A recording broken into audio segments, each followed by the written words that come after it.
É uma honra estar com todos vocês aqui, professora Maria Edna, professor Salim, o Giba. Quando a gente reconhece o erro, a gente não é só um grande atleta, a gente vira um grande homem, né? E a gente está muito feliz aqui na figura hoje do nome Somos, mas Abril Educação. Nós somos a maior empresa de educação básica do mundo e a gente produz conteúdo para 33 milhões de alunos no Brasil.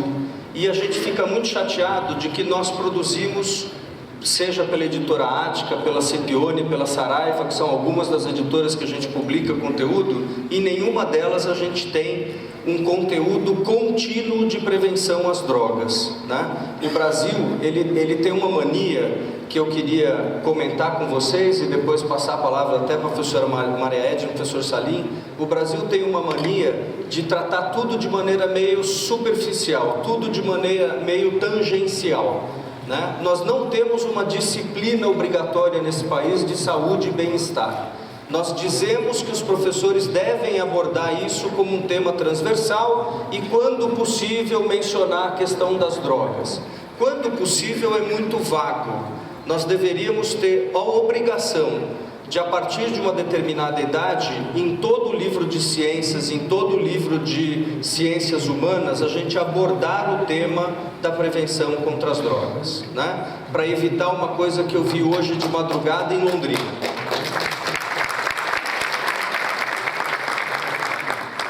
5h30 da manhã, indo para o aeroporto, eu passei por rapazes em carros de luxo completamente embriagados, eu passei por jovens dormindo na rua, certamente porque foram afetados por isso. E foram afetados porque a nossa sociedade não tomou a decisão corajosa de transformar isso numa disciplina obrigatória e contar com os professores, as famílias e os gestores, né? Professora Maria Edna, como é que você vê isso? Bom, em primeiro lugar, bom dia a todos, a todas. É um prazer muito grande estar aqui. Quero de antemão agradecer toda a família Frimardi, em nome do Paulo e do Dené Martelli, por ter acontecido em Mococa as viradas culturais. Foi muito importante para a gente. Falando um pouco, Mário, sobre esse problema, a gente vê muito ainda trabalhos pontuais, apenas projetos e não programas. Aí está a diferença, porque projeto é aquele que tem começo, meio e fim. Muitas vezes a gente que foi professora a vida toda, né? Eu trabalhei sempre na área de ciências e biologia. Então, como o Mário falou, eu também fazia isso. Eu aproveitava minhas aulas sempre para trabalhar a prevenção de drogas, prevenção de DST. Então, estava dentro, pertinente ao meu tema. Mas não é isso que eu vejo que tem de acontecer como educadora. Nós temos de ter programas. O que é um programa? Ele é inserido na grade curricular no dia a dia. Ele tem começo, mas não tem fim, porque a prevenção de drogas é para a vida toda.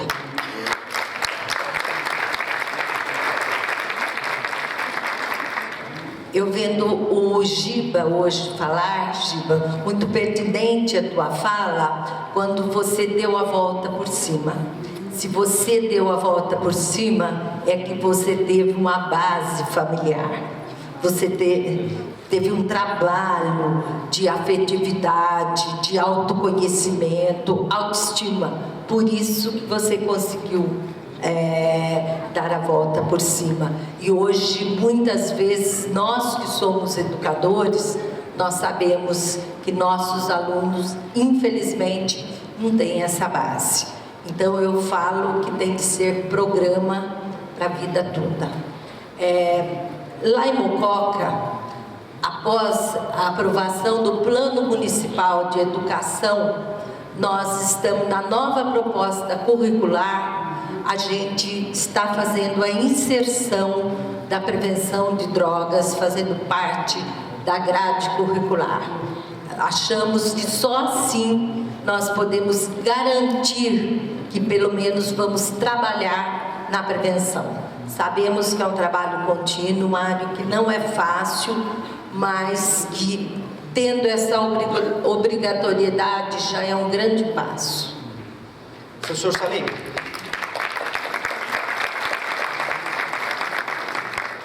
Bom dia a todos e a todas. Quero agradecer a oportunidade de estar aqui, junto com Maria Edna, Mário, Giba. É uma honra estar com vocês. E a região de Bragança Paulista é uma região privilegiada, muito bonita, próxima de São Paulo, do sul de Minas e aqui de Campinas. Mas temos municípios pequenos. A diretoria de ensino abrange 12 municípios: Joanópolis, Piracaia, Pinhalzinho, Pedra Bela, Vargem, Tuiuti, Morungaba, Socorro, Bragança e Atibaia. Eu acho que deram os 12, né? Temos cidades pequenas: Joanópolis, Tuiuti, Pedra Bela, Vargem, uma única escola estadual. Com o processo da municipalização, nós temos escolas municipalizadas até o 9º ano. E os senhores sabem que a municipalização é uma política do governo significativa, mas que deixa uma sequela de relação, não é verdade, Maria Edna? Nós, educadores, e temos muitos educadores aqui, uma relação de uma competição. Quem é melhor do que o outro? Uma bobagem da nossa cultura, Mário, né? Competimos por uma causa que não tem sentido. E a nossa competição deveria ser que todos os meninos e meninas, na verdade, aprendessem e conseguissem serem cidadãos de fato, porque cidadãos já o são. E eu tenho uma história. Minha primeira formação é psicologia, atuei muito na área da psicologia escolar, depois fiz pedagogia e fui para a área da educação, e sempre me incomodou a questão do menino usuário de droga. Tive uma fase da minha vida em que você vai pela punição. Quanta fraqueza, quanto isso! E que bom estudar e conviver com outras pessoas, porque não foi a faculdade que me deu essa formação, foi a vivência de que, ao invés de eu acusar ou querer punir ou pôr fora da escola, eu tinha que acolher, né? Eu acho que, se estamos aqui hoje, inúmeras pessoas fazem isso nesse país, né? Eu sempre digo que são heróis anônimos. E eu não posso passar essa responsabilidade só para o professor. Eu acho que o professor, ele é um profissional insubstituível numa sociedade. Somos a maior categoria em todos os municípios. E esse país não anda sem professor. Eu tenho a fama de ser exigente, mas eu não consigo perder o meu foco com a sala de aula. A vida me tirou da sala de aula, mas como diretor, supervisor e hoje como dirigente regional, eu nunca esqueço a luta daquele professor das 11 horas da noite, saindo da escola, ou diretor, e muitas vezes com um temor enorme, ameaçado porque esse país não tem segurança, né? Então eu fui buscando. Quando eu cheguei na diretoria, eu tinha tido uma experiência num dos municípios por onde eu passei, e eu queria fazer. Os senhores sabem que a Secretaria do Estado da Educação tem um projeto, eu acho que até um programa, foi Maria Edna, prevenção também se ensina, e ele vem há anos. Eu fiz parte do início desse programa lá em 96, mas só ele não dá conta, né? E trabalhamos constantemente. Não tem como acabar esse assunto. Mas lá, nas nossas matrizes curriculares, no nosso currículo, é frágil esse tema, como você fala, Mário. Nós exigimos do professor uma força que às vezes ele não tem, ele está estraçalhado. Ele também tem os problemas dele. E eu preciso de parceiros, eu preciso dos outros segmentos. O ano passado eu disse em Atibaia, no encontro do Frimate, que nós precisamos lutar muito, e me incomoda também, esse sistema de direito, de garantia dos direitos da criança e do adolescente. Lindo no papel. O Brasil é rico em normatização e péssimo na aplicação dessas leis. Então nós precisamos que os outros órgãos nos ajudem, mesmo com essa crise financeira que nós estamos vivendo. Não podemos exigir além do que os municípios podem nos dar, mas a saúde tem que estar junto conosco. Sim, cadê a casa do adolescente como acolhimento?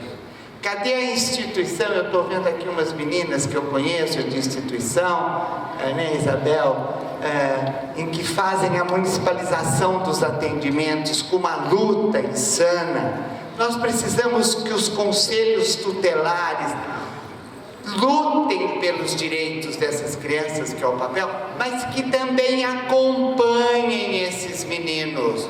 Eu estou cansado de cobrança, e deve ter representantes do Ministério Público aqui. O Ministério Público precisa também nos dar uma força enorme, certo? Estamos cansados de carteirada, de não sermos atendidos, de sermos os vilões, de mandar para a escola o menino que sai da Fundação Casa sem termos um currículo adequado para esse menino. E uma coisa perversa que eu tenho lutado lá na minha região é com o acolhimento.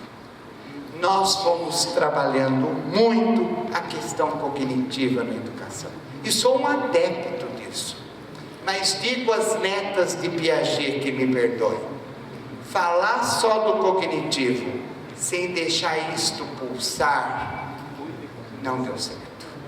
Não deu certo na educação, não deu certo na sociedade brasileira. Então, eu fui vendo, Mário, que eu precisava de parceiros. E aí fui lutando, fui procurando os prefeitos, os secretários municipais, me metendo em algumas coisas que não era da minha alçada, cobrando do secretário de Desenvolvimento Social, o funcionamento do Conselho dos Direitos, dos conselhos tutelares, e aí chegou o Frimate na região, e chegou em Atibaia, não na sede, Bragança é a sede. E eu tive a honra de ser convidado pela Márcia Bernardes, a secretária municipal, e nós começamos em Atibaia, com o Dedé, o Paulo e toda a equipe deles, que eu prezo muito. E as nossas escolas eram um trabalho com o município, e, na verdade, nós fomos incluídos. E eu me senti feliz, porque a partir dali eu pude fazer numa outra cidade da regional um trabalho preventivo. E tem essa luta de fazer nas pequenas cidades, sem recursos. E quando eu olho para estes meninos, eu fico sempre pensando: poderiam ser meus filhos, poderiam ser meus netos, porque não posso querer parecer tão jovem, né? E o que fazer com esses meninos que, quando a gente tira aquela couraça, é um ser fragilizado? E aí a gente precisa de todo mundo, da educação, essa educação que precisa rever conceitos, precisa aplicar as teorias pedagógicas adequadamente e precisa pulsar um novo sentido, porque senão a vida fica sem esse sentido. Muito bacana. Muito bacana. Eu queria passar agora a palavra para o Giba. O Giba é um cidadão do mundo, né? Já morou em diversos países. Nós tivemos até uma contribuição aqui de uma pergunta. Depois eu tenho uma pergunta para te passar, Maria Edna, de uma vereadora de Pacajus, no Ceará. Uma pergunta bem interessante. Mas os gregos já diziam que mente sã e corpo são, né? Nós fizemos uma dicotomia depois da educação moderna, em que a gente trata demais da mente, da cognição, através das disciplinas, daquele enorme cabedal de conteúdos que alguém tem que passar pela vida para poder ter o direito ou de entrar no ensino superior, ou o direito de ter uma profissão, e a gente esqueceu demais o organismo em todas as suas características, né? A capacidade que a gente tem de ter bem-estar, de ter saúde, né? E os gregos, interessantemente, há mais de 2000 anos já tratavam disso. Giba, você que teve a oportunidade de viajar, de viver em diversos países, você viu a integração entre esporte e escola mais bem desenvolvida em outros países, e você imagina que isso contribuiu a partir da experiência que você teve com jovens desses países? Como é que você imagina que isso tenha contribuído? Posso te falar que em todos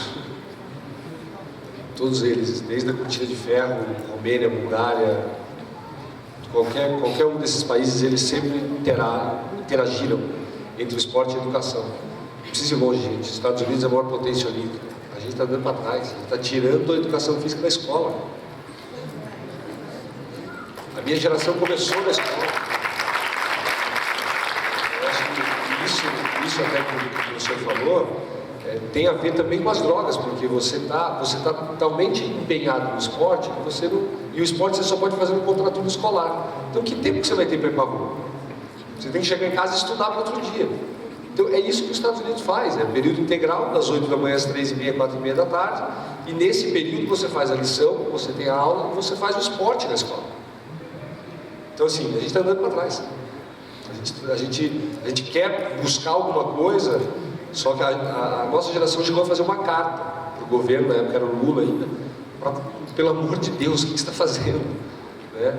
E dentro disso, eu vi essa dificuldade, eu junto com o Emanuel, acho que todo mundo conhece o Emanuel do Vôlei de Praia aqui, ele é de Curitiba também, e, quer dizer, eu sou nato em Londrina, mas eu me criei em Curitiba, você falou que estava lá, hoje não. O que a gente fez? A gente pegou a família Mate Leão, do Mate Leão, a gente conhecia bem a família, conhece ainda bem a família.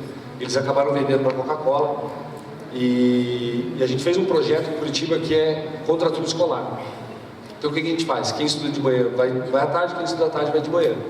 E agora a gente está começando a colocar a dança e o teatro também nesse projeto, porque a gente não tem como segurar a criança, só pelo esporte. E uma coisa particular dentro disso daí é que esse projeto ele é assinado pela Secretaria Municipal de Educação, não é nem pela Secretaria de Esporte, porque a gente levou para a Secretaria de Esporte e a Secretaria de Esporte falou assim, não, esse projeto aí não dá em nada, a gente já tem projeto bastante na cidade. Eu falei, gente, vocês não estão entendendo, não tem projeto, não precisa. Hoje nós temos 18 escolas em Curitiba, tem 25 escolas na fila. Foi o único projeto social que a Coca-Cola, ao comprar a Mate Leão, manteve. A gente já pacificou 2 escolas, prendemos 3 pais que abusavam das crianças. Então, assim, a menina dos olhos brilhou para mim. Que bacana que eu vi. Só para completar, por isso que eu me emociono tanto aqui agora, estou me emocionando tanto, porque eu estou lembrando daquelas crianças. Então, assim, no final de cada ano, elas são obrigadas a fazer... a gente pede para elas fazerem uma redação do que foi o ano delas. E aquelas crianças não têm. Muitas vezes, quando eu vou visitar, que a gente vai fazer aula, vai fazer clínica com eles, eles grudam na perna da gente e falam, me leva para casa. Eu vou te levar para casa e tua mãe. Não tem mãe. Teu pai. Não tem pai. Teus avós, não tem ninguém. Eu sei que você vai cuidar direito. Então, acho que por isso que eu estou tão emocionado, eu estou lembrando deles. Está deixando todo mundo aqui com nó na garganta também, né?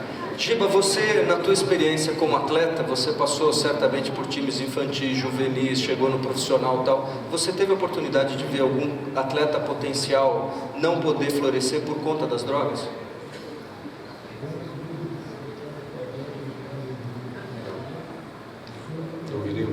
Na minha geração não teve ninguém se perdeu por causa de droga nenhuma. Alguns se perderam depois de velho, mas posso falar de pelo menos 8 times, eu lembro de um. Eu lembro de um só. Então é correto afirmar que o jovem que está focado no esporte, que tem no esporte a sua meta, ele é o jovem mais protegido desse assédio que houve? Com certeza, ele é o jovem mais saudável. Até hoje a gente está, não sei quem conhece bem, quem é de Campinas conhece o professor Jefferson Espanhol. A gente tem esse projeto, na verdade ele chama Leões do Vôlei, e eu quis expandir esse projeto para o Brasil, que aí eu coloquei o nome de Gibinha, né? Barramos na burocracia de novo, porque a gente precisava arrecadar pela lei de incentivo ao esporte, que é 1% do lucro real de cada empresa. A gente conseguiu arrecadar 4,5 milhões. Precisava 6 milhões para fazer 18 núcleos, ou seja, 18 escolas. A gente ia começar no Paraná, né, na região do Paraná inteira, porque eu tenho uma abertura muito grande nas prefeituras lá. E a burocracia, enfim, eles não me deram, eles passaram a conta do projeto dia 24 de dezembro, à 1h da tarde. Eu falei, daqui que eu vou achar empresa 1h da tarde, dia 24? Nada. E já estavam todas as cartas de intenção assinadas. E a gente casou com a outra preocupação, que também, além das drogas, que é a obesidade infantil, que hoje realmente está matando mais do que qualquer guerra, a obesidade infantil, mais até do que as próprias drogas. Então a gente se preocupou em fazer um esporte com a obesidade infantil e automaticamente, por você fazer no contraturno, você já acaba tirando, as drogas entram junto, você tira a criança da rua, né? Então a gente começou a ensinar as crianças a plantar cenoura para ela comer, né? Porque a gente chegava para as crianças e mostrava uma batata, ela falava chuchu. Aí você pegava um pacote de batatinha frita e ele falava, essa aí é batata, né? Isso daí, mas isso vem de casa, isso vem da gente, a gente que tem que ensinar, né? Meus filhos sempre me viram uma alimentação regrada, numa alimentação saudável. E tem um episódio do Patrick, ele tinha 2 anos e meio, não, 3 anos. E eu sempre comendo salada, fruta. E até hoje, se coloca uma barra de chocolate e uma maçã, ele pega a maçã, ele não pega a barra de chocolate, né? E eu fiz, e era uma sexta-feira, a gente estava indo embora, eu falei, filho, hoje é sexta, não sei o quê, vou fazer um prato para você bem bacana, bem divertido. Fiz batata frita e hambúrguer. Ele olhou para minha cara e falou, cadê um prato de salada? Então assim, a educação parte de casa. A gente tem que ensinar. Não adianta você querer que teu filho coma salada e você está comendo uma bisteca com a gordura desse tamanho, né? É um exemplo. É você mostrar, porque se uma criança vê, a mesma coisa das drogas, se uma criança vê o pai se drogar, ele acha que aquilo é certo, ele vai achar que é certo. Então a gente tem que tomar muito cuidado com isso, né? Tem várias propagandas que falam disso, que mostram a criança xingando, o pai xingando o telefone e a criança imitando, enfim, várias ocasiões da vida. Então a gente tem que tomar fazer muita atenção com o nosso dia a dia perto deles. Bom, nós estamos com uma trilha sonora aqui, né? Pelo menos está todo mundo rap aqui atrás do nosso... Tudo animado. Queria levar a conversa para uma direção um pouquinho diferente agora. O Brasil, ele aprovou no ano passado o Plano Nacional de Educação. Essa foi a única lei aprovada por unanimidade no país até hoje. Todas as pessoas de todos os partidos do país decidiram votar a favor do Plano Nacional de Educação, e parte desse Plano Nacional de Educação, ele envolve os municípios, né? Os municípios têm que desenvolver o seu programa municipal de ensino, o seu projeto municipal de ensino. Na quarta-feira eu estive com o ministro da Educação, contava aqui a professora Maria Edna, que ainda dos 5.500 municípios brasileiros, 1.700 não haviam entregue ainda o seu projeto, não é? Para mostrar como a gente tem uma dificuldade gigantesca de fazer aquilo que o professor Salim falava, que era uma norma se transformar numa prática. A norma já existe, o plano nacional já existe, vai para o seu 2º ano e as prefeituras ainda lutam com muita dificuldade para conseguir se articular, né? Falando sobre isso, a nossa colega lá de Pacajus, no Ceará, ela queria perguntar para a professora Maria Edna como, e aí acho que você que fez o seu plano, foi uma das primeiras a entregar, inclusive, como é que você, quero saber da prefeita como fica a grade curricular, né? Como que o seu município está se organizando. O plano é um plano conjunto, não é a prefeita que faz. Foi feita uma grande comissão de educadores, juntamente com o diretor da educação, inclusive com audiência pública, que é muito importante, que o cidadão também participe, o cidadão consciente, aquele que queira participar. E a aprovação, por mais difícil que pareça, mas o que demorou no meu município foi a aprovação para o legislativo. O legislativo que demorou para aprovar o Plano Municipal da Educação. O plano, ele é elaborado para 10 anos, né? Não é um plano anual. E agora o município ele está discutindo a inserção, como já disse, das drogas na grade curricular. Então, agora que está discutindo, baseado no que foi elaborado no plano, foi aprovado para 10 anos, agora que está discutindo. Então, até hoje, ainda não tinha na grade curricular matérias diferentes. Outro trabalho que nós temos feito, que a gente acredita muito também, que fortalece a prevenção de drogas. Quando eu falei com o Giba da importância da estrutura familiar, do fortalecimento, e aqui ele acabou de dar outro exemplo, que a gente não passa experiência para a criança falando, passa fazendo. Piaget, gente que foi estudioso de Piaget sabe disso, né? Da importância dos bons exemplos.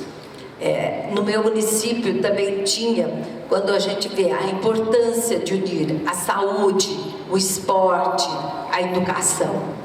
Na saúde, nós temos um programa que chama Adoleve. Ele é feito com adolescentes. São os adolescentes que são os protagonistas. E um programa que já vem de algum tempo e culminou o ano passado com a criação da Casa do Adolescente. Não para acolhimento, a Casa do Adolescente, onde saem trabalhos fortalecedores para os adolescentes. É de adolescente para adolescente. Então, com trabalhos mais diversificados, além, lógico, do atendimento com o ginecologista, psicólogo, serviço social, esporte, mas é um trabalho muito bacana. Na nossa região, é a primeira casa do adolescente.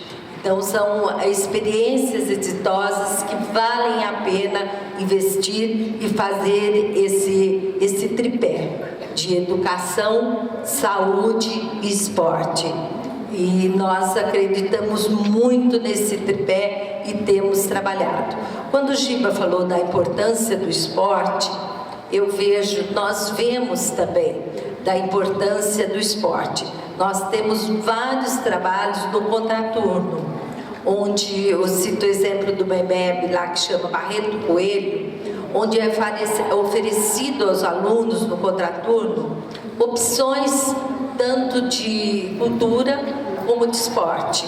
E no esporte são oferecidos esportes diferentes, como o badminton. Inclusive o Paulo tem um filho, né, que já foi Mococa participar lá, 2 filhos, né, Paulo? Então, quando o adolescente ou a criança ele tem oportunidade, o livre-arbítrio de ele escolher o que ele quer fazer, que esporte que ele quer fazer, praticar, ou se ele quer ir para dança, então ele já, o fato dele ter de escolher já vai fortalecendo aquele aluno. E todo o trabalho, seja a dança, seja o esporte, ele tem regras. E as regras, elas também fortalecem a formação do aluno como cidadão responsável.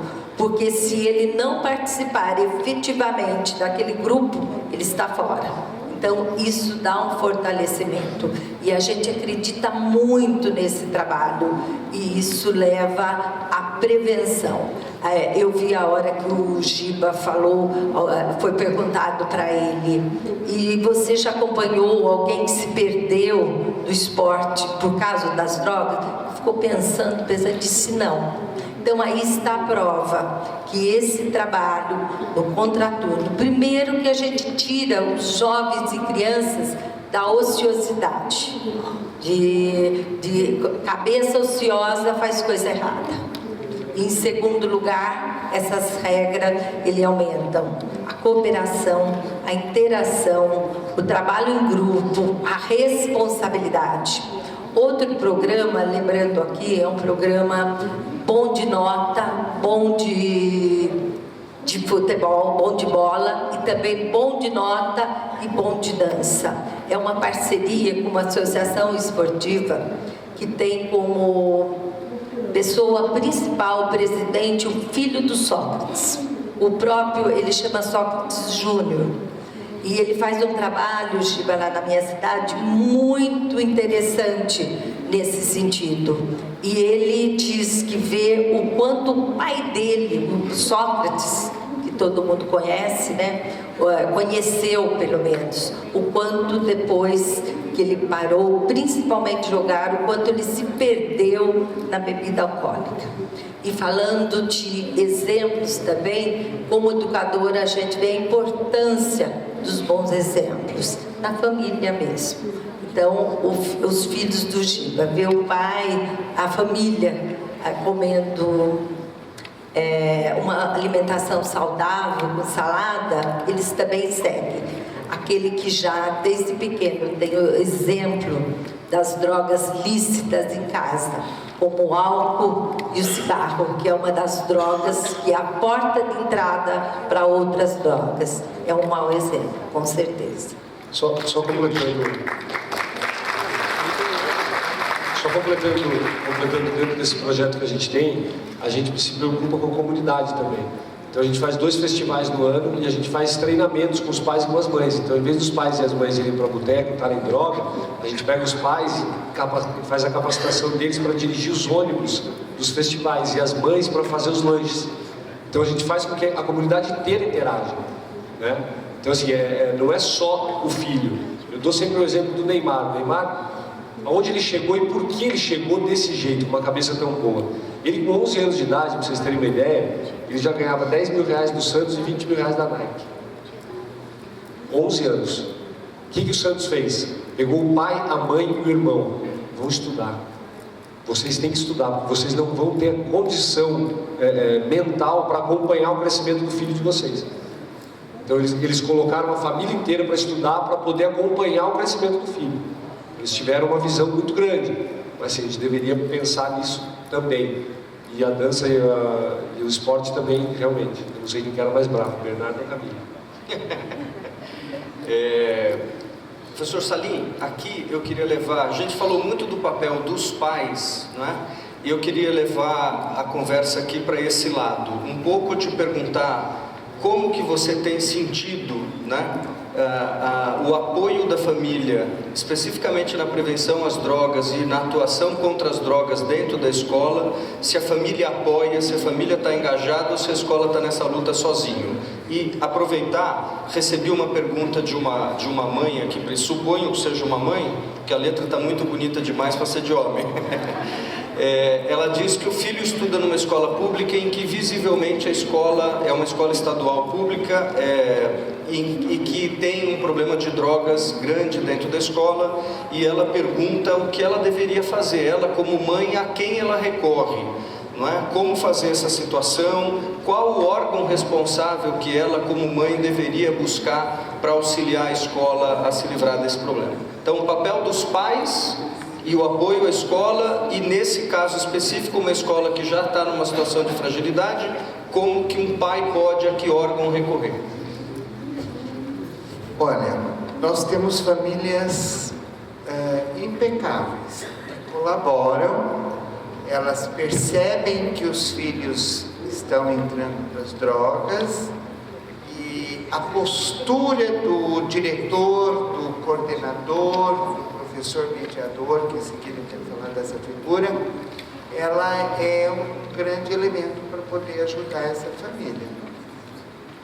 Às vezes, esses meninos precisam de uma internação, nós temos grandes dificuldades, tem jovens que nos pedem e temos dificuldade, das políticas públicas da saúde hoje, com essa questão. Eu acho que os senhores que estão aqui me compreendem a luta, porque eu sei que vários dos senhores estão nessa luta também. Em compensação, outras famílias, temos na casa a droga na sala. Então, com esta família, eu não posso contar. É o que você falou, Giba, é o exemplo, né? E o que me deixa, a palavra não é tão boa, mas um pouco triste, é que estes pais jovens ou estas pessoas foram nossos ex-alunos que nos deram um trabalho, entre aspas, e que hoje não souberam trabalhar os conflitos, as perdas, os lutos, que são usuários de droga. Então aquele menino com 12, 13, 14 anos está envolvido na droga e no tráfico. E não temos a quem recorrer. Então nós temos essas duas questões. Eu quero dizer aos senhores que uma escola, e tenho várias experiências nisso, situadas em bairros periféricos, com alta vulnerabilidade, mas a figura e a liderança do diretor faz daquele espaço um oásis, salva vidas. Salva vidas. Porque tudo isso, eu só quero contar uma historinha, se você me permite. Eu vi agora meus alunos que foram para Lins e que foram para São Paulo na seleção dos jogos escolares. 2 meninos com deficiência foram a São Paulo e estão classificados para o estadual. E é uma escola de socorro, zona rural. O professor de educação física ia treiná-lo no atletismo no domingo, num pasto. Eu fiquei encantado e viajou com esse menino. A outra professora de Morungaba, 2 municípios pequenos, o menino no dia que tinha que embarcar, briga de pai e mãe, uma hora fica com a mãe, outra hora com uma certa deficiência, dificuldade, 5 horas da manhã ela foi na casa, trouxe o menino com os olhos, ramela, não é isso que fala? A diretora estava lá, tinha que dar um café para o menino para embarcar para São Paulo, que se classificou. Então, eu tenho uma questão, quem faz a diferença são as pessoas, né? E aí que eu vejo, então, quando eu vejo esses meninos, uma coisa que o Estado, nós temos na legislação, atividades desportivas fora do período. Mas aí está um grande negócio do Brasil que eu vi muito fora, desculpa só te contar, professor, que a prefeita falou, que é o seguinte: no Brasil, as famílias veem o esporte como uma via de o filho crescer rápido e ele poder aproveitar. Entendeu? Aqui no Brasil, a gente tem aquele negócio, não, vai jogar futebol, porque daqui a pouco você está comprando uma Ferrari para mim. Gente, não é assim. Primeiro, se o moleque não for jogador de futebol, você já está frustrando uma criança. Né? E você está fazendo os seus sonhos se transportarem para ele e tirar, assim, por exemplo, a vontade de estudar, a vontade dele, ele pode jogar, mas ele não é obrigado a fazer aquilo para sair. Então o Brasil ele vê como uma saída da classe média baixa daquele mundo para um mundo melhor, através do esporte. Não tem nada disso. Podem se transformar, mas não como uma via de chita, uma via de escape, uma válvula de escape. É uma seleção muito grande, né? Então nós queremos uma coisa imediatista. E eu vejo que nessas turmas de ACD, que é a sigla, pode ter basquete, pode ter ginástica rítmica, pode ter dança, pode ter futebol. E eu reativei, porque também não tinha. O professor pega essas aulas para completar a jornada. Quero aluno lá, senão eu fecho a turma. E esses meninos foram. E nós temos outras habilidades. Outra questão.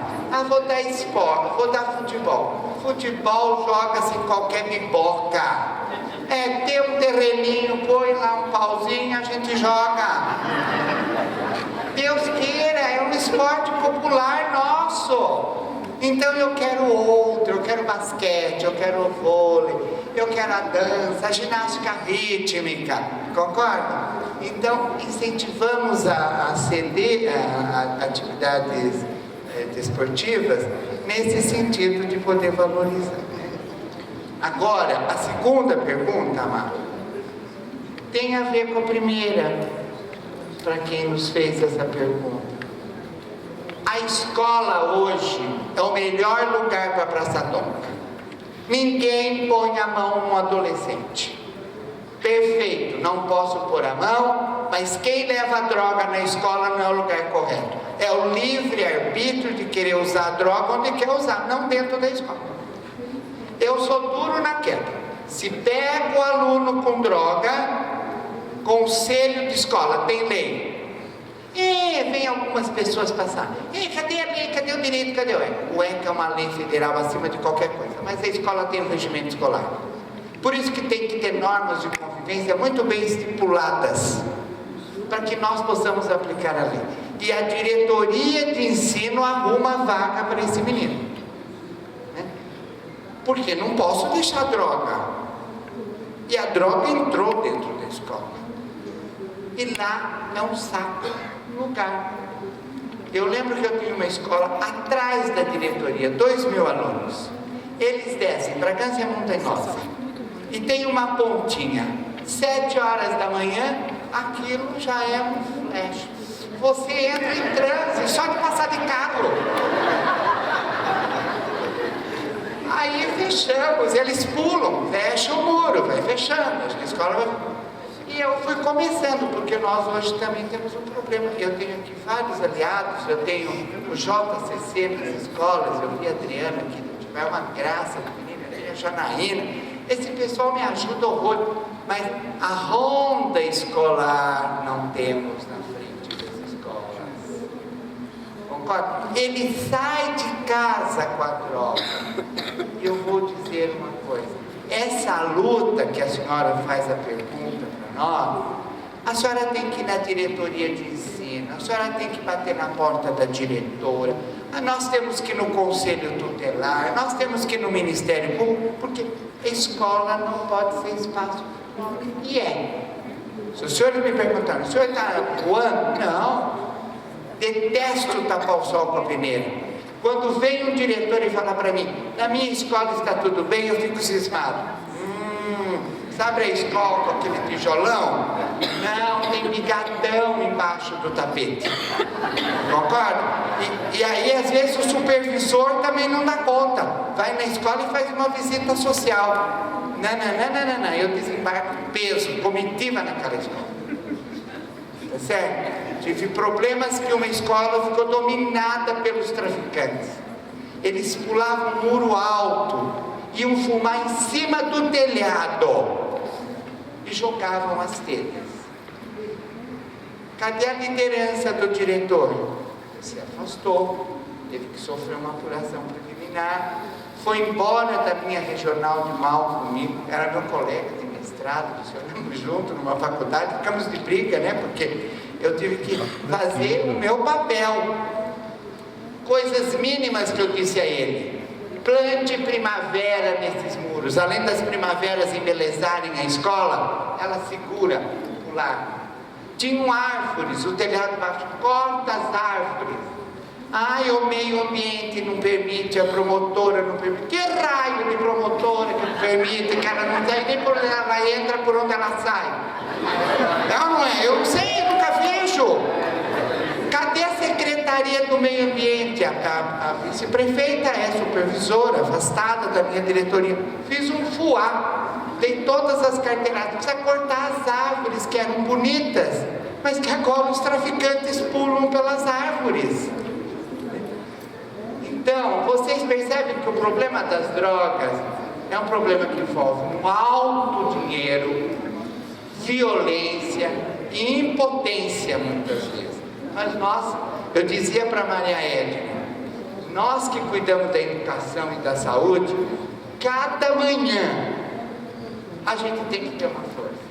Mesmo que com esse friozinho, essa preguiça de levantar cedo, de não saber o que me espera, eu tenho que estar inteiro.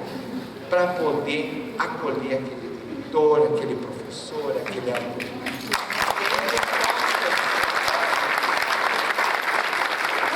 Objetivas, mas eu quero só dizer uma coisa que me deixa muito feliz: diminuímos a violência nas nossas escolas.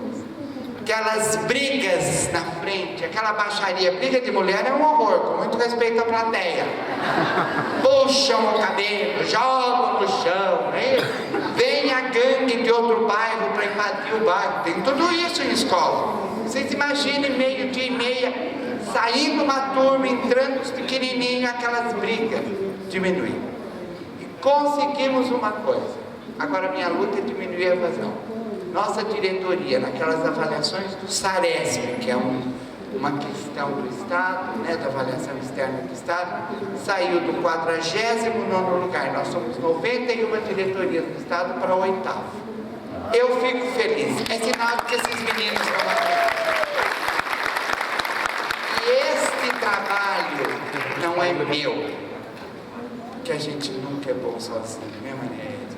Tipo, você que vem do esporte. É de todo um grupo de pessoas que vestiram a camisa.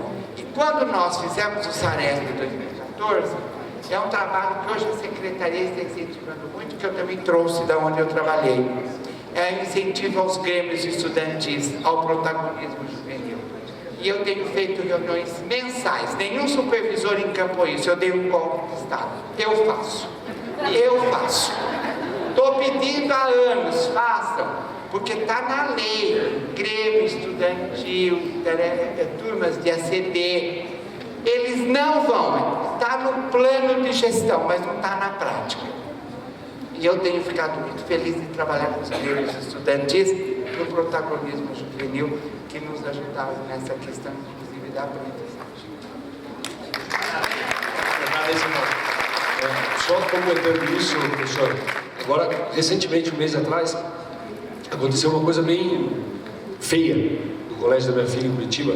E é um colégio humanista, né? O menino jogou uma bombinha na privada e estourou a privada. A diretora pegou e chamou o pai da criança e levou ele para a sala da diretora. O pai chegou, levantou na sala, quando chegou na sala da diretora, assim, falou assim: ó, eu vou te processar por cárcere indevido. Você segurou meu filho aqui. Gente, onde é que a gente está? Que país é esse, meu Deus do céu? Como que um pai faz isso com uma diretora? Antes, se eu fizesse uma coisa dessa, eu apanhava da diretora e da minha mãe em casa. Não é verdade? Se perdeu o respeito dentro dessa... A escola sempre foi uma segunda casa. Hoje a escola, se o professor de educação física faz assim, a menina fala: não, vai ali na fila. Assédio sexual.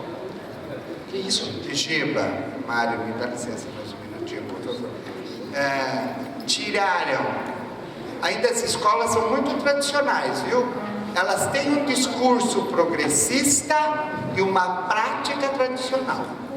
Este é o desafio. Quando você vê os textos escritos, os documentos oficiais, perfeito, espírito crítico, cidadania, eu quero ver isso acontecer, né? E não fazem. Professor Salim, o Paulo já está me sinalizando ali, o papo está uma delícia, mas a gente tem que cumprir o horário.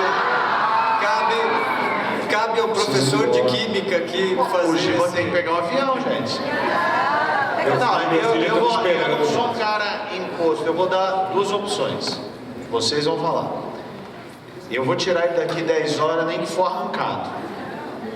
Eu estava querendo tirar agora para vocês tirar foto com ele durante 10 minutos. Ou senão a gente continua o painel, eu tiro ele e ele vai embora direto. Vocês escolhem. Tira foto na internet depois. Quem quer tirar foto, levanta a mão. 10 minutos. Quem quer continuar o painel, levanta a mão. A maioria venceu, vocês me desculpam, é democracia, democracia. Acabou. Então, Mário, eu só quero contar, Giba. Esta semana, um menino de 16 anos passou por 3 escolas, estourou uma bomba na escola. No período da tarde, onde temos os pequenos. É normal isso? Não é normal. Temos um problema para resolver. E a gente sempre faz, o psicólogo da seleção, ele sempre faz um exercício. Vamos todo mundo repetir comigo 3 palavras que vocês estão, a partir de agora, proibidos de falar. De começar a frase. Tá? Não. Não. Nossa, que vontade. Não. Se. Será. Quando você começa qualquer frase com essas 3 palavras, você já está mandando o teu cérebro que já vai dar cagada. Não vou conseguir colocar aquela bola no chão no final da Olimpíada. Será que eu consigo? Se eu colocar, vai dar certo. Eu vou conseguir, eu vou fazer. Aê! Pessoal, a gente vai passar aqui, nós temos mais uns minutinhos aqui para umas considerações finais de cada um. Eu queria fazer um comentário com vocês. Eu tive a oportunidade de ir à Finlândia, conhecer as escolas da Finlândia. É um dos países do mundo, embora muito pequeno, que tem uma qualidade de educação enorme. E bem frio também, viu, Giba? Bem frio. Conheço bem. Aliás, eu vou aproveitar a tua técnica da Jujuba, eu também viajo muito, é muito bacana ela. Minha filha de 7 anos vai adorar. Na Finlândia, os pais, e eu presenciei isso numa escola na Finlândia, um pai tendo uma discussão muito acirrada com o diretor da escola, em que o pai julgava que o filho não deveria passar de ano. E o diretor da escola insistia que ele fez o mínimo para passar de ano, e o pai brigava, dizendo: eu não admito, meu filho não está preparado, ele não vai performar bem no ano que vem, e isso não vai dar certo. Segunda lição da Finlândia, e essa eu peço o teu comentário final um pouco em cima disso, porque acho que você dedica a tua vida hoje bastante a isso. A Finlândia diz que jovem, criança sem projeto de vida, é jovem desgovernado. Eu não consigo mais repetir isso em finlandês, mas eles têm um trabalho desde os 6 anos de idade, que todas as crianças têm o seu projeto. O projeto da semana, o projeto do mês, o projeto do ano, o projeto de quando elas tiverem 10 anos, depois 15 e assim por diante, tá bom? Giba, criança com projeto, funciona? Funciona porque a criança, ela funciona à base aquela velha coisa. Como que a criança aprende a falar? Escutando. Então ela aprende tendo uma linha a seguir. Quando ela tem essa linha que ela vai seguir, ela consegue planificar o seu futuro. Todos nós, né? Eu escutei uma vez do Paulão, que foi campeão olímpico. Ele chegou para mim quando eu comecei a jogar, eu tinha 16 anos. Ele chegou para mim e falou assim: ó, eu não sei quanto você ganha, não quero saber. Só faz um favor para mim. Você gasta muito dinheiro com besteira. Cada mês você vai colocar R$100 na poupança. Você vai ver quando você aposentar, com esses R$100 na poupança vai fazer diferença danada. Até hoje eu dou uma cabeçada na parede que eu não fiz. Entendeu? Então era um plano de vida. Tem outro dado curioso, que ia muito para o Japão. No Japão, a criança começa o primeiro ano da escolar com 6 anos.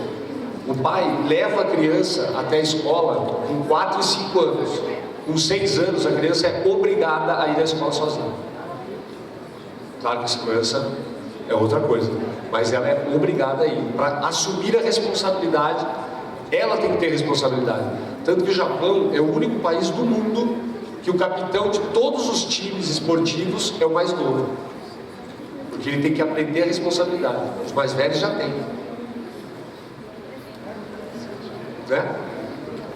A responsabilidade é dada. Eu fui já vou começar a levantar aqui, porque senão eu estou vendo que vou perder o voo. Eu fui numa palestra agora do pessoal. Eram donos de empresa e filhos de empresa que iriam assumir o cargo do pai. E aí ele perguntou para todo mundo: como nesse contexto de pais e filhos, tá? De empresa empresarial. Mas isso serve para a vida, eu levo isso para a vida inteira. Como você atravessaria a rua com o seu filho? Atrás de você, do seu lado ou na sua frente? Do lado? Quem que fala do lado aí?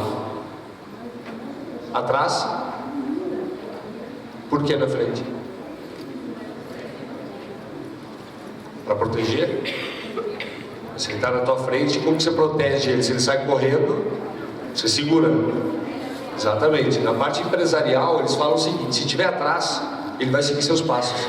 Se estiver do seu lado, ele vai ser sua sombra. Se ele estiver na frente, ele vai ser ele mesmo. E você vai poder falar o que é certo e errado para ele, porque você tem a experiência necessária para soltar ou puxar ele de volta. Gente, realmente foi um prazer. Peço desculpas de verdade que eu não posso ficar mais. Os filhos, enfim, fazem 3 semanas aí com esse negócio do Superchef que eu não via eles. Eles estão me esperando lá, eles vão embora amanhã. E se eu perder esse voo, eles me matam. Não.